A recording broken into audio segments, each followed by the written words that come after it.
আমাদের পৃথিবীর উপগ্রহ চাঁদ, এই চাঁদ সম্পর্কে এমন 5টি তত্ত্ব আছে যেগুলো সম্পর্কে জানলে আপনি রীতিমতো অবাক হয়ে যাবেন। নাম্বার 1, চাঁদে কোনো ধরনের বাতাস নেই, তাই চাঁদে মানুষের পায়ের ছাপ লক্ষ লক্ষ বছর যাবৎ একই রকম ভাবে থাকতে পারে। নাম্বার 2, চাঁদ প্রতি বছর পৃথিবী থেকে 3.8 সেন্টিমিটার করে দূরে সরে যাচ্ছে, আর এটা কিন্তু পৃথিবীর জন্য অত্যন্ত বিপজ্জনক। নাম্বার 3, পৃথিবীতে সমুদ্রে জোয়ার ভাটা হওয়ার মূল কারণ কিন্তু চাঁদের মহাকর্ষীয় আকর্ষণ। নাম্বার 4, চাঁদে একদিন মানে সূর্যোদয় থেকে পরবর্তী সূর্যোদয় পর্যন্ত আমাদের পৃথিবীর দিন অনুযায়ী 29.5 দিনের সমান, বলতে পারেন 1 মাসের সমান।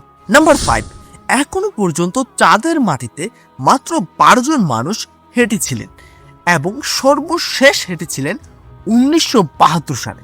তো ভিউয়ার্স, কোন এরকম আরো ইন্টারেস্টিং আননোন ফ্যাক্ট জানতে আপনি চাইলে কিন্তু এখনই আমার চ্যানেলটিকে সাবস্ক্রাইব করতে পারেন।